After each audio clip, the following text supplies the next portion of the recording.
Christmas Eve. My mother-in-law lifted $7 million worth of jewelry to the light while the entire family watched in reverence.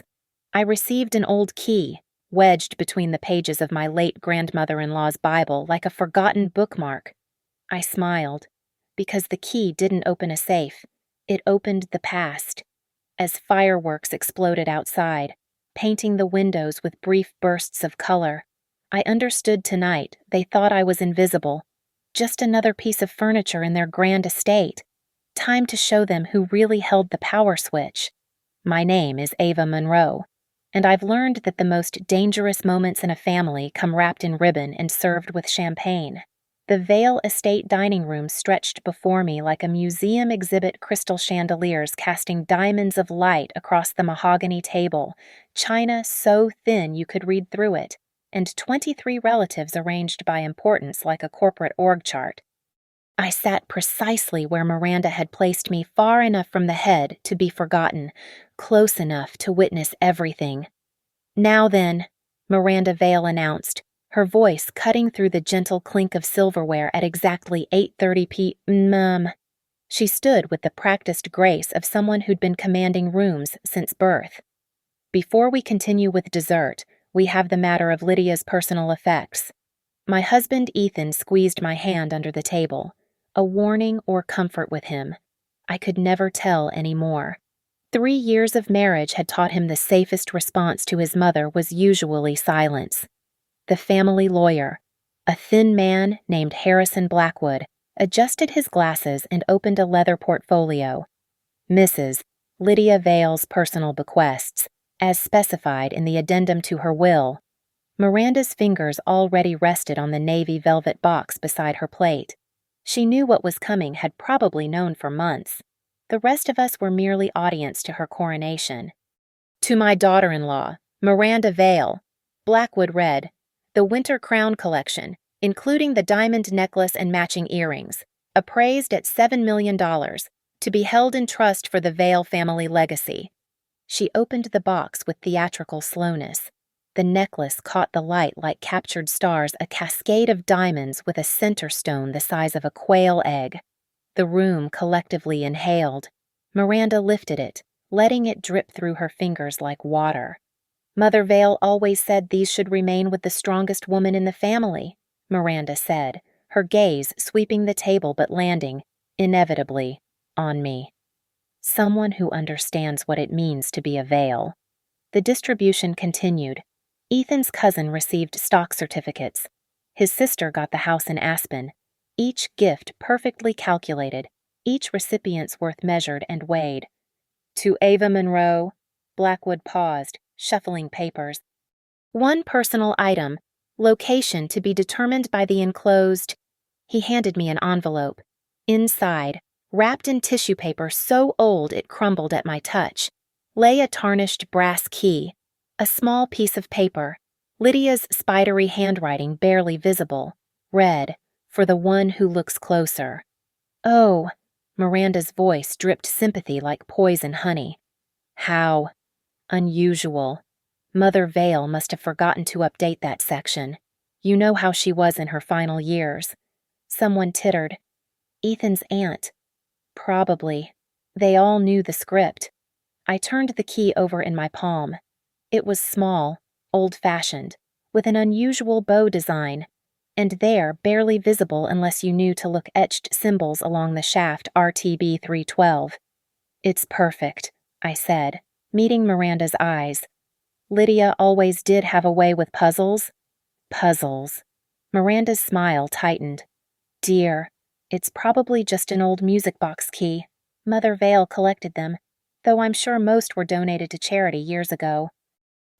The conversation moved on, flowing around me like water around a stone. They discussed vacation homes and investment portfolios while I traced those tiny markings with my finger. RTB 312. Not random. Lydia Vale had been many things traditional, demanding, sometimes cruel, but never careless. "Ava's probably thinking she can pawn it," Ethan's sister Clarissa whispered, loud enough to carry. "Every little bit helps with those hospital bills, right?" "I work at a hospital," I corrected quietly. I don't have hospital bills. Of course, dear. Miranda's laugh tinkled like breaking glass. We forget you have your little job at where is it again? Hollow Creek Medical Center. Such important work, filing papers. Operations management, I said. I manage operations. But they'd already moved on, admiring Miranda's $7 million proof of superiority. She clasped the necklace around her throat, and in that moment, she looked exactly like what she was, a woman who'd waited decades to claim her throne. The key grew warm in my closed fist. Outside, fireworks painted the sky in brief, violent bursts of light, for the one who looks closer. I looked at Miranda, glittering at the head of the table, and for the first time in 3 years, I genuinely smiled, because Lydia Vale had been many things, but careless wasn't one of them, and neither was I. The first time Miranda Vale looked at me was the day Ethan brought me home. I wore my best dress, a simple navy shift from Target, and she cataloged everything wrong with me in one sweep: middle-class parents, state college degree, hands that had actually worked for a living. She's very steady, she'd told Ethan later, thinking I couldn't hear from the powder room. Safe, though I suppose every family needs someone practical. Safe, steady, practical. In Miranda's vocabulary, these were insults wrapped in compliments, daggers hidden in doilies. I learned early that in the Vale family, there were 2 types of women, ornaments, and servants. Miranda was the former, draped in designer labels and committee positions. I was classified as the latter before I'd even sat down to dinner. The girl who'd grown up watching her mother balance 3 jobs, who'd chosen healthcare administration because it meant stability, who'd fallen in love with Ethan despite his last name, not because of it. You're so lucky, Miranda would say at family gatherings, her hand resting on my shoulder like a shackle. Ethan could have chosen anyone, models, heiresses. The Blackstone girl was absolutely devastated when she heard he was engaged, but he chose you. How refreshing. The subtext was always clear. You should be grateful. You don't belong here. You're temporary. Ethan saw it. I knew he did. But confronting Miranda meant risking exile from the kingdom she'd built, and he'd been trained since birth to avoid her winters. So he developed a kind of selective blindness, pressing his lips together when she forgot to include me in family photos, staying silent when she introduced me as Ethan's wife, instead of by my name. She doesn't mean it, he'd whisper in bed after particularly brutal dinners. That's just how she is. But I knew exactly how she was. I'd spent 5 years at Hollow Creek Medical Center climbing from entry-level coordinator to operations manager, and I'd met a dozen Mirandas along the way, women who mistook cruelty for strength, who built their power on the backs they stepped on. The difference was, at work, I could fight back. At work, I was good at my job, better than good. I specialized in process optimization, internal audits, compliance reviews, the unglamorous work of following paper trails and finding where systems failed. I'd uncovered a billing fraud scheme that saved the hospital $2 million. I'd restructured our supply chain during COVID when everything was falling apart. I had skills Miranda couldn't even pronounce, let alone understand. But none of that mattered at her dinner table. I heard you're reorganizing some filing system at the hospital. She'd mentioned last Thanksgiving, making it sound like I was alphabetizing crayons. It must be nice to have such a contained little world. Some of us have to think bigger: the Arts Foundation, the Children's Charity Gala, real influence. Real influence. As if making sure a hospital ran efficiently enough to save lives was just playing with spreadsheets. The truth was, I'd never wanted her jewelry or her approval. I'd wanted something simpler to be seen. To have Ethan defend me, just once. To sit at a family dinner without feeling like I was apologizing for existing. But the key in my hand changed something. Lydia had seen me. In her final act, she'd chosen to leave me not wealth, but a puzzle. For the one who looks closer. Miranda thought she'd won tonight, dripping in $7 million worth of diamonds. She'd counted me out like she always did, dismissed me as the practical girl who'd somehow tricked her son into marriage. The safe choice. The steady one. She had no idea that steady hands were exactly what you needed to pick a lock, or that practical girls knew how to read documents, follow trails, and find things that were meant to stay hidden. I fingered the key again, feeling those etched markings. RTB 312. Tomorrow. Miranda would wear her crown to the country club, telling everyone how Lydia had recognized her as the true matriarch. She'd hold court at the New Year's gala, $7 million of validation around her neck. But tonight, lying next to Ethan, who was already asleep, I held a different kind of power.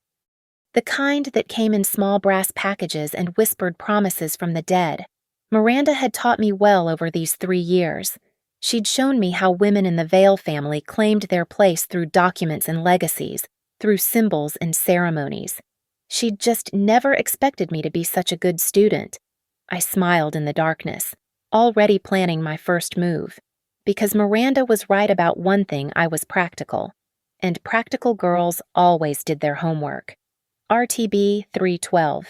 I stared at the markings under my desk lamp at 3:15 a.m. Ethan snoring softly in the bedroom. The first 2 days after Christmas, I'd run through every obvious possibility. Storage unit numbers, post office boxes, even old Vale property addresses. Nothing. Then my brain did what it always did at the hospital, switched to process mode. RTB wasn't random.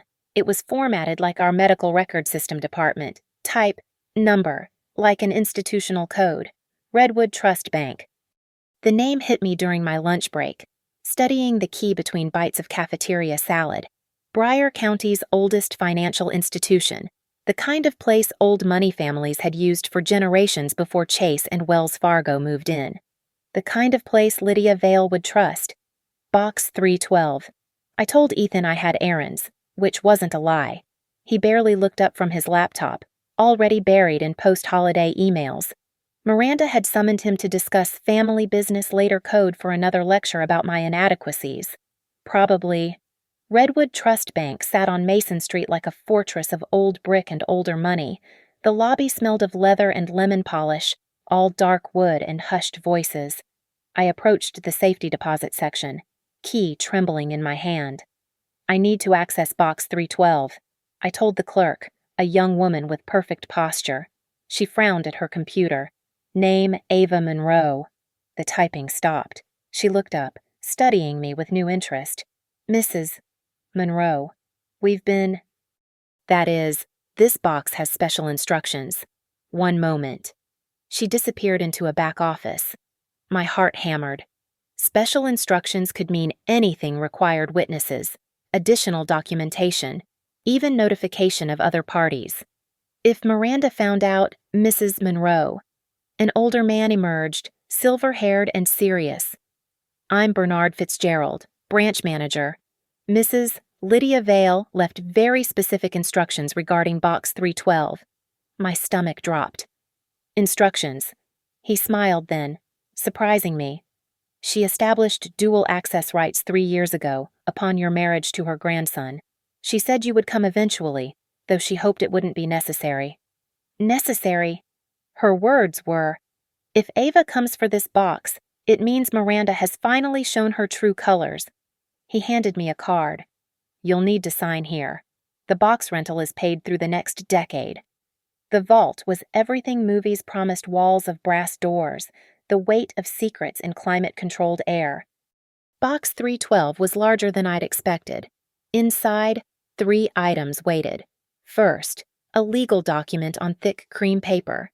Codicil to the last will and testament of Lydia Charlotte Vale. My hands shook as I read. The Winter Crown collection was to be held in trust. Yes, but not for Miranda. For the Lydia Vale Foundation for Women's Financial Independence, a charity supporting women escaping financial abuse.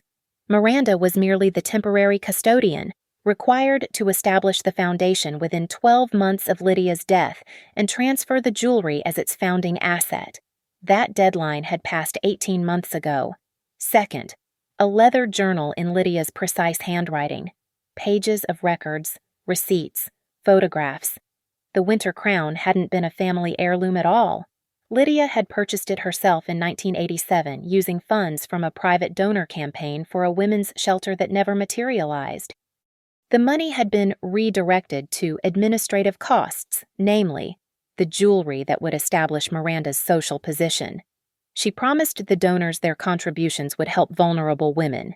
One entry read, "I suppose, in her mind, she was a vulnerable woman, the mental gymnastics of the morally flexible." The third item made me gasp a power of attorney document, limited but specific.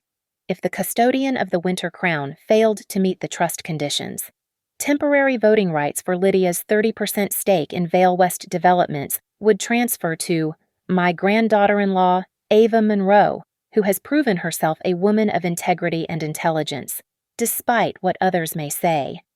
I photographed everything with my phone, then carefully replaced the originals. My mind was already racing, seeing the pathways like a flowchart at work. I needed a lawyer, not a Vale family lawyer, someone independent. I needed the jewelry authenticated to prove the winter crown Miranda wore was the same one in Lydia's records. I needed to move fast but carefully.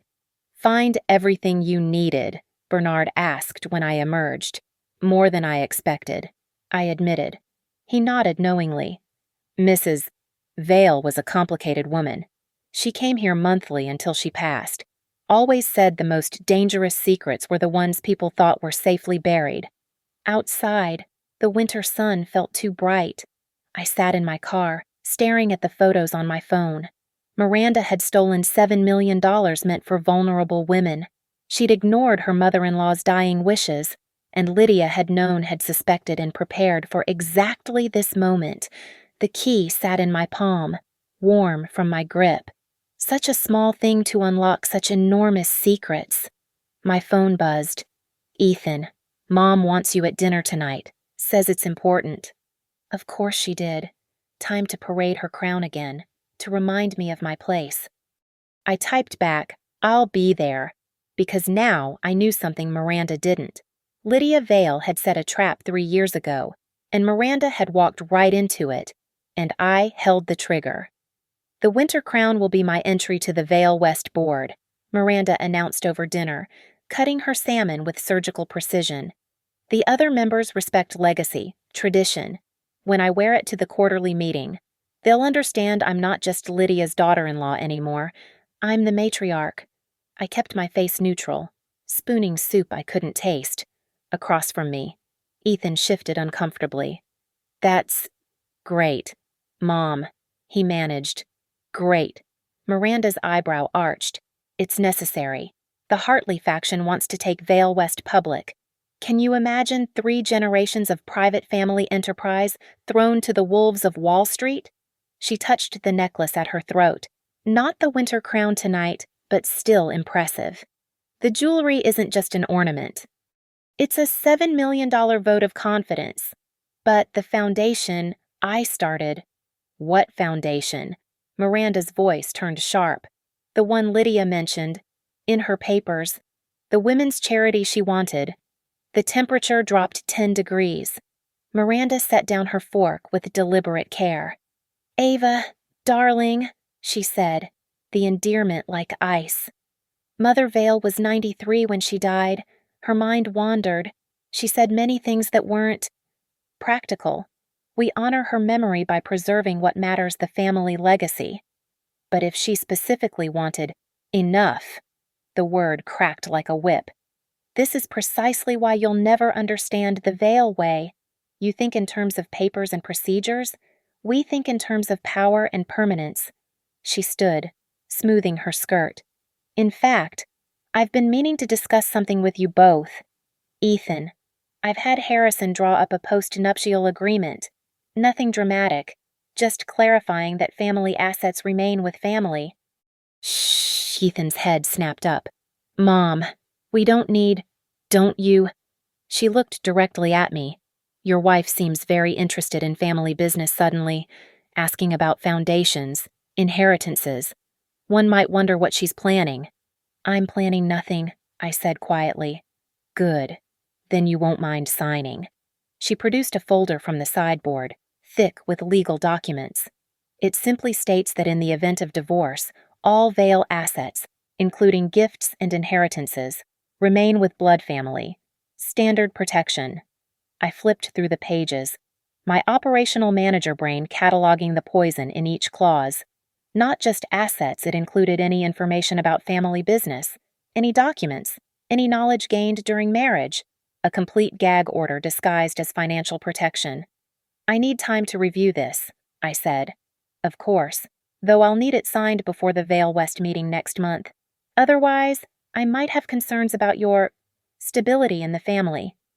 And unstable families are bad for business, aren't they? Ethan. The threat was crystal clear. Sign, or she'd push for divorce. And with this agreement, Ethan would get everything. Mom, Ethan finally spoke, his voice strained. This is unnecessary. Ava isn't what interested in money. Then signing should be no problem. Miranda smiled, triumphant. Unless she's been planning something else. That night, I met Ruth Alder at a 24-hour diner 2 towns over. She was exactly what I'd hoped early 60s, built her practice on divorce and estate law, with a reputation for taking down entitled rich families.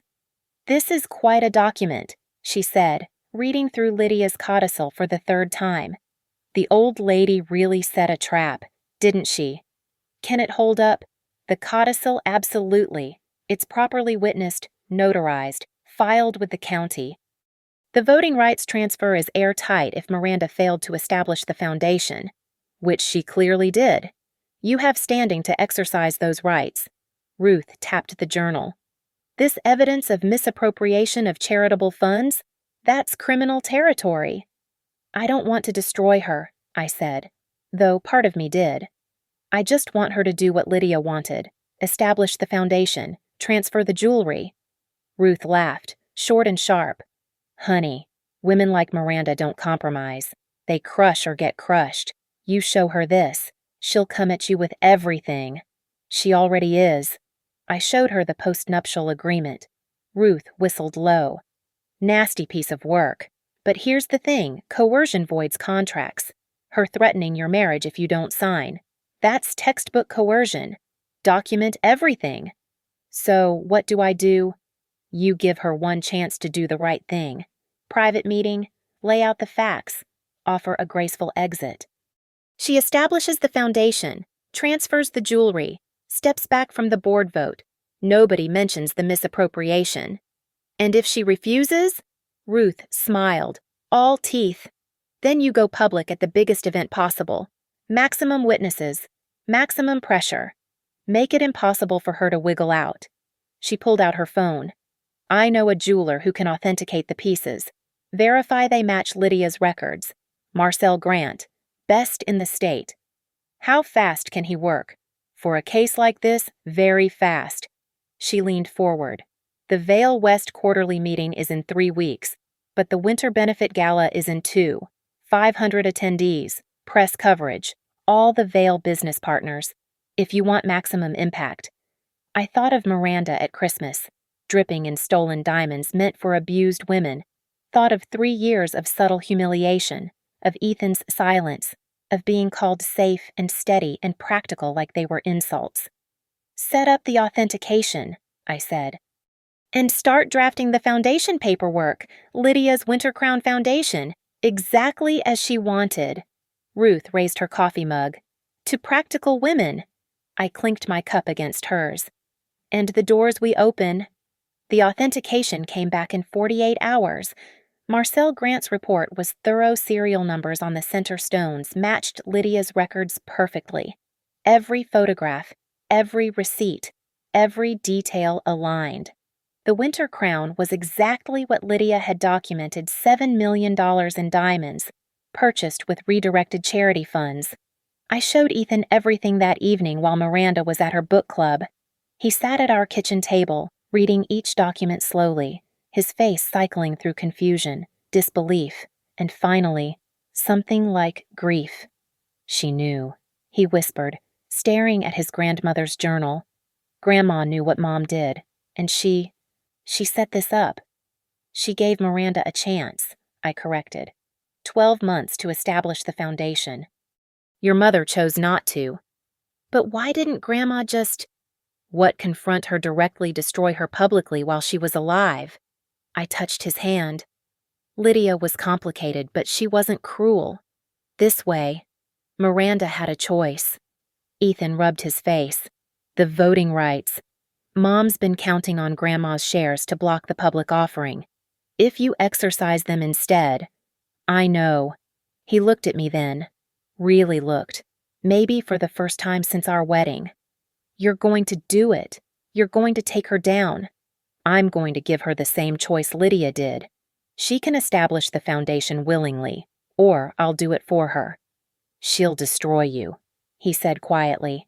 The post-nuptial agreement, the family connections, she'll make sure you end up with nothing. I started with nothing. I'll survive. I studied my husband's face. The question is, what will you do? For a long moment, he was silent.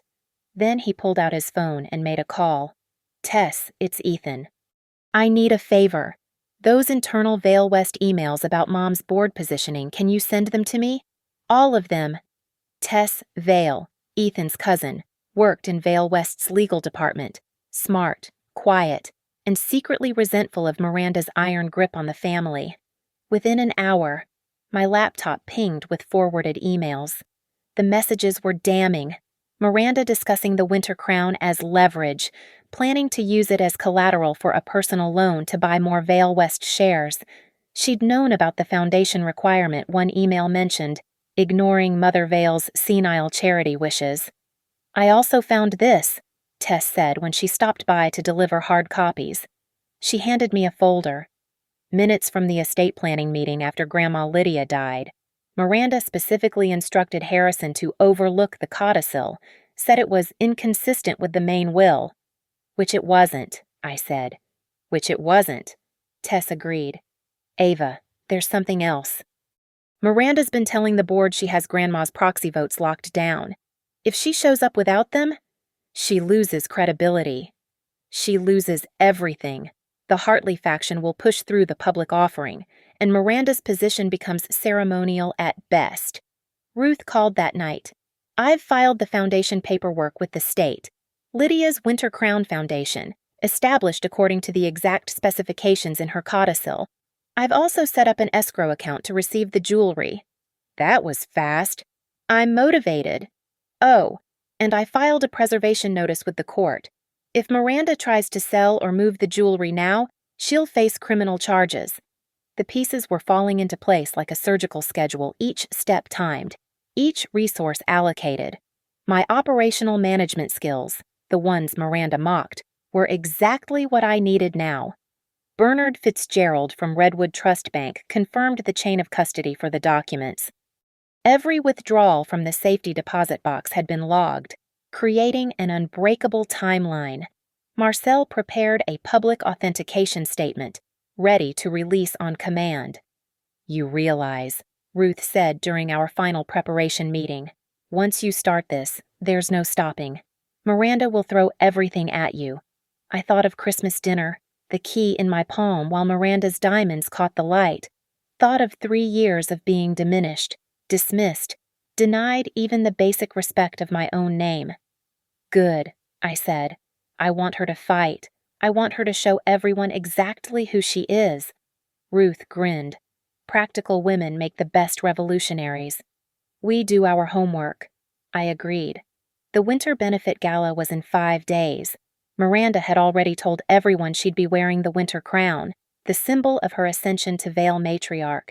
The tickets were sold out. 500 of Michigan's elite would witness whatever happened. I had one more card to play. I called Harrison Blackwood's office. Mr. Blackwood, this is Ava Monroe. I need to discuss the Vale estate documents. Specifically, a codicil that seems to have been overlooked. His pause told me everything. I'm not sure what you mean. Mrs. Monroe? I think you do. I have the original, filed with the county.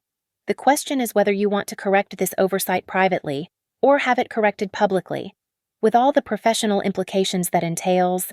Another pause. Perhaps we should meet. Perhaps we should. I agreed. Bring your malpractice insurance information. You'll need it. Ethan watched me work with something between awe and fear. I've never seen you like this. Your mother was right about one thing, I said, organizing my files with military precision. I am practical. She just never understood what that really means. What does it mean? I smiled, thinking of Lydia's key, of locked doors about to open. It means I don't fight unless I can win. And when I fight, I come prepared. The Winter Benefit Gala transformed the Grandmont Ballroom into a crystal palace. Ice sculptures posed like frozen dancers, white orchids cascaded from every surface, and 500 of Michigan's finest circulated in their winter finery.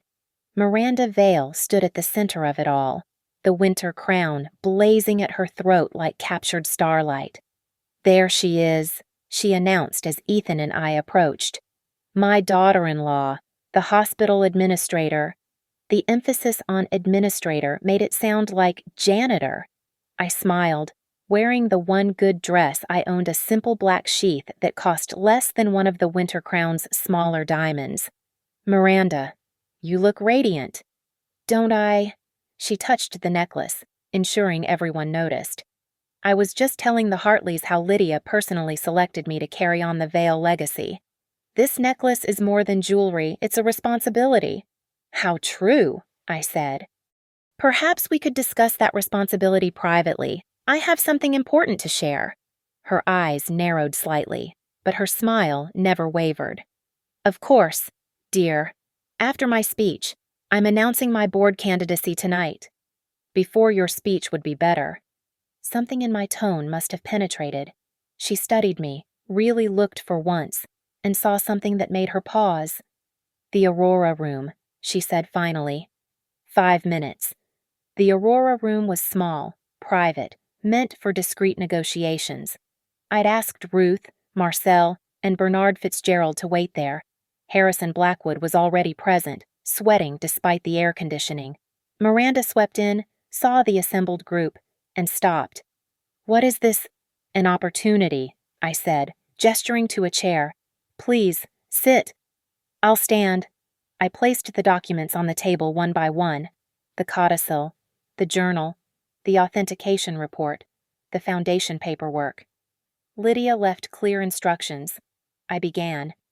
The Winter Crown was to be held in trust for a foundation supporting women escaping financial abuse. You had 12 months to establish it. That was 18 months ago. Miranda didn't even look at the papers. And I'm giving you a choice.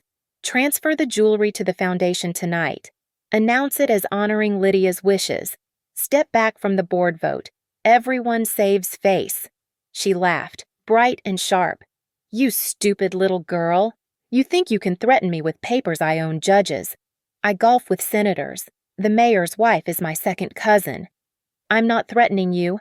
I'm offering you a graceful exit. Exit. She stepped closer, her voice dropping. I am Miranda Vale. I don't exit. I endure.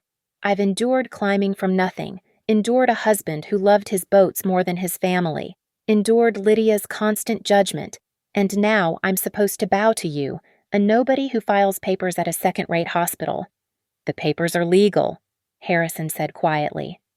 The codicil is valid. I should have presented it originally. Miranda turned on him. You work for me. I worked for the estate, and I made an error that I'm now correcting. Ruth Alder, Miranda said, recognizing my lawyer. The discount divorce attorney. How appropriate. I prefer specialist in taking down entitled narcissists, Ruth replied smoothly. And your daughter-in-law has quite a case. She has nothing. She signs the post-nuptial agreement, or she gets nothing in the divorce. What divorce? Ethan's voice from the doorway made us all turn. He entered, Tess behind him. I'm not divorcing my wife, Mother. You will if I tell you to. No, he said simply. I won't.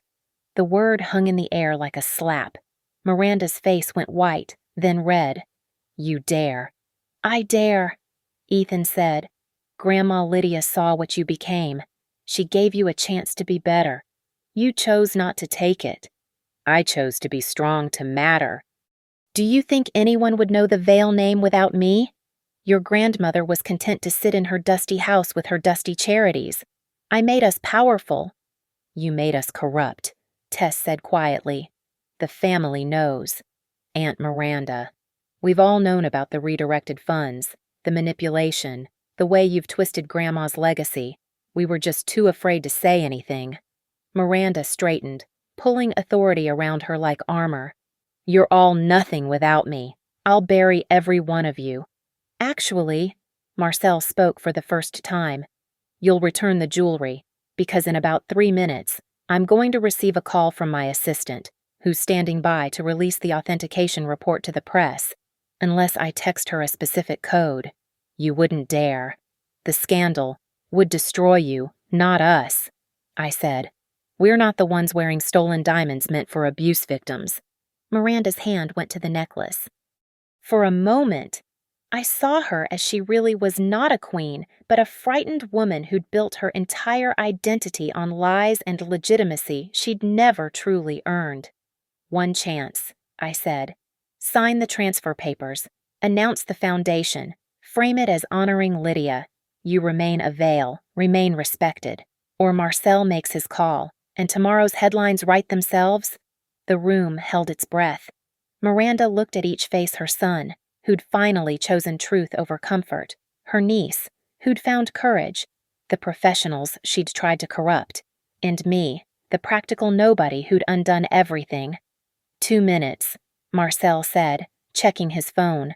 Miranda's fingers found the clasp of the necklace. The winter crown fell away from her throat, leaving only a red mark where it had rested. I want immunity from prosecution for the original funds, she said. Already arranged, Ruth replied. Contingent on full cooperation. 1 minute, Marcel announced. Miranda picked up the pen. Miranda's hand hovered over the papers. The pen trembled. Then, with a smile that could freeze hell, she set it down. No. Marcel began typing on his phone. I grabbed his wrist. Wait. Miranda laughed, cold and bright. There she is, the practical girl. Too soft to pull the trigger. She picked up the necklace, clasping it back around her throat. You think you've won something here. You've shown me your entire hand. These documents, these witnesses, now I know exactly what I'm fighting. She moved toward the door. I'll have injunctions filed by morning. My lawyers will tear that codicil apart. Harrison will recant his statement, won't you? Harrison, unless you want your career destroyed.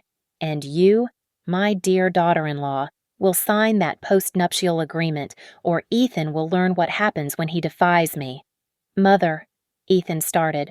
You'll come back, she said, not even looking at him. They always do.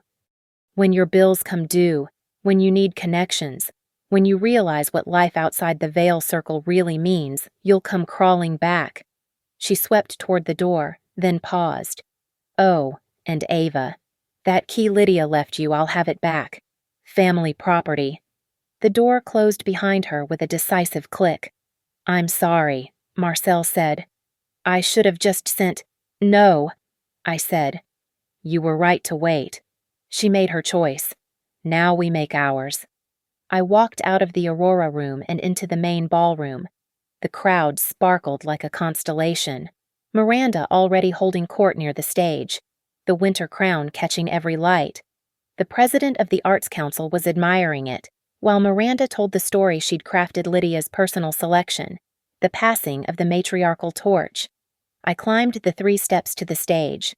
The microphone was live, waiting for Miranda's planned speech. Good evening, I said. 500 heads turned. Miranda's face went white. My name is Ava Monroe. I'm Ethan Vale's wife, Lydia Vale's granddaughter-in-law, and tonight, I'm the executor of her final wishes. Security, Miranda called, but I kept talking. Lydia Vale left something extraordinary, not just jewelry, but a vision. The winter crown you see tonight was purchased with funds meant for women escaping financial abuse. Lydia knew this. She documented it, and she left specific instructions. I pulled out my phone, connected it to the venue's presentation system. Lydia's codicil appeared on the screens around the ballroom. The winter crown was to be placed in trust for the Lydia Vale Foundation for Women's Financial Independence. The deadline was 12 months after her death. Murmurs rippled through the crowd. Miranda started pushing through, but Ethan and Tess blocked her path. That deadline passed 18 months ago, I continued. But tonight, we can still honor Lydia's wishes. Marcel stepped onto the stage, his authentication report now on screen. I've verified every piece. This is the winter crown specified in Mrs. Vale's will. Ruth joined us. The foundation papers are filed. The escrow account is established. All we need is the jewelry itself. This is theft, Miranda shouted. This is slander. This is justice, I said. And you had your chance to do it quietly. Bernard Fitzgerald took the stage. As manager of Redwood Trust Bank, I can confirm the authenticity of all documents. The chain of custody is unbroken. Then Harrison Blackwood, pale but determined, climbed up. As the Vale estate attorney, I must confess I failed in my duties. I was instructed to suppress this codicil. I should have refused. I'm correcting that error now. The screens changed again. Tess had uploaded the emails Miranda discussing the jewelry as leverage, planning to use it for personal gain, acknowledging and dismissing Lydia's wishes. But here's the most important document, I said, as the proxy transfer appeared. Because Miranda failed to honor the trust conditions, voting rights for Lydia's 30% stake in Vale West Development's transfer to me, and I'm calling for an emergency vote of the shareholders present. You can't, Miranda's voice cracked. The bylaws require 72 hours notice for standard votes, Tess said, microphone in hand. But ethical violations allow immediate action. Section 12, paragraph 4. At least 30 Vale West shareholders were present. They looked at each other, calculating rapidly. The motion, I said, my voice steady despite my racing heart, is to remove Miranda Vale from all positions of financial authority within Vale West and associated foundations, pending investigation into misuse of charitable funds. Seconded, called James Hartley from the crowd. All in favor, hands rose, one by one, then in groups, the Hartleys, the Blackstones, even some of Miranda's supposed allies. Motion carries, Tess announced. Additionally, I continued, I move that the Winter Crown be immediately transferred to the Lydia Vale Foundation, as originally intended. You have no authority, Miranda started. I have Lydia's authority, I said, holding up the key to the truth, the key to justice, the key to what you never understood, that real power isn't what you take, it's what you're given by those who trust you. Security had arrived, but not for me. Marcel had made another call to the state attorney's office. They weren't there to arrest Miranda, just to ensure the jewelry's safe transfer. Mrs. Vale, the officer said quietly, we need you to remove the necklace. The ballroom was silent. 500 people watched Miranda Vale, the woman who'd ruled their social world for decades, unclasp the winter crown with shaking fingers. She looked at me as she handed it over. You've destroyed everything. No, I said. I've said it right. The crowd began to applaud, not for Miranda, but for Lydia's vision finally realized, for justice served cold at a winter gala, for a practical girl who'd looked closer and found the truth. The snow fell harder as I stepped outside the Grandmont Ballroom, the winter crown secured in an evidence bag, waiting for its new life as the centerpiece of Lydia's foundation. The parking lot lights created halos in the falling snow, like tiny spotlights on a stage where the final act had just concluded. I stood there, holding that old brass key, the small thing that had unlocked such enormous secrets. Behind me, through the ballroom's glass doors, I could see the aftermath still unfolding. Miranda sat alone at a corner table, her allies having melted away like snow on warm ground. The space around her had become a void that no one dared cross. Ethan emerged, his bow tie undone, looking older but somehow lighter. You did it. Lydia did it, I corrected. She set the board 3 years ago. I just played the pieces. That's not true. He took my hand, studied it like he was seeing it for the first time. She saw something in you that I was too blind to see, the strength to stand up to us, to her. Not strength, I said, just practical skills, following paper trails, reading documents, the boring stuff your mother never thought mattered. Tess joined us, along with Ruth and Marcel. Even Harrison Blackwood lingered by the door, looking like a man who'd finally confessed after years of carrying guilt. The foundation board wants to meet you next week, Ruth said. They're hoping you'll consider being a trustee. Of course, I said. It's what Lydia wanted. No, Ruth smiled. She wanted you to have the choice. There's a difference. Marcel carefully handed me the authentication certificate. For your records, the Winter Crown will be displayed at the foundation office, but this proves its journey. From corruption to redemption. Through the glass. I watched Miranda finally stand. She moved through the crowd like a ghost, once friends averting their eyes, conversations stopping as she passed. The queen without her crown, the matriarch without her throne. She'd built her entire identity on that $7 million lie, and without it, she was just a woman who'd chosen wrong at every crucial moment. Will she be prosecuted? Ethan asked. No, Ruth said. The immunity agreement stands, as long as she doesn't interfere with the foundation. But her reputation, her position, her power that's gone. She'll survive, I said, surprised to find I meant it.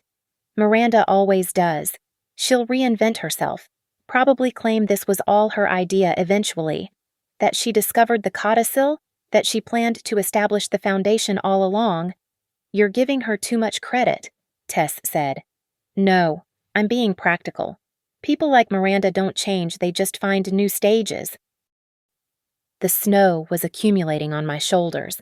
I pulled the key from my pocket one last time, feeling its weight, its worn edges, the barely visible inscription that had started everything RTB 312. What will you do with it? Ethan asked. I walked to Ruth, pressed the key into her hand. File it with the foundation papers. Let it be part of the permanent record, a reminder that the smallest keys can open the biggest doors.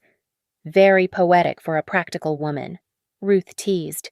I have my moments. We stood there, an unlikely group brought together by an old woman's foresight and a young woman's determination.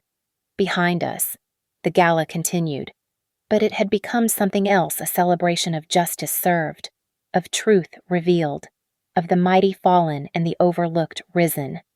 You know what Lydia wrote in her journal, I said, remembering a passage I'd memorized. She wrote, "The most dangerous woman in any room is the one everyone underestimates, the one they call safe, steady, practical. Because that woman she's been watching, she's been learning, and when she finally makes her move, she's already won." She was talking about you, Ethan said.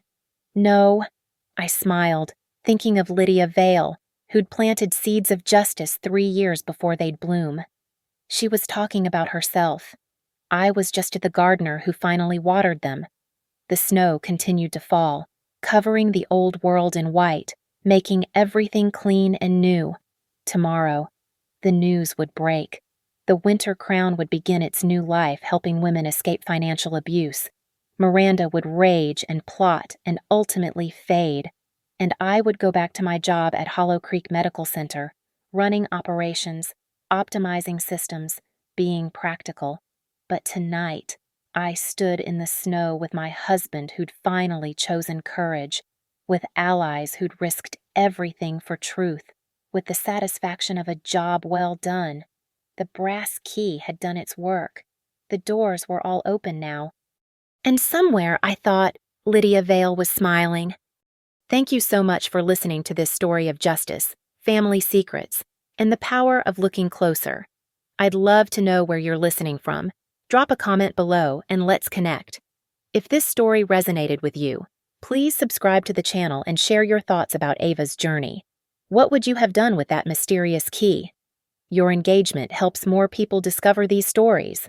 Until next time, remember sometimes the smallest keys unlock the biggest truths.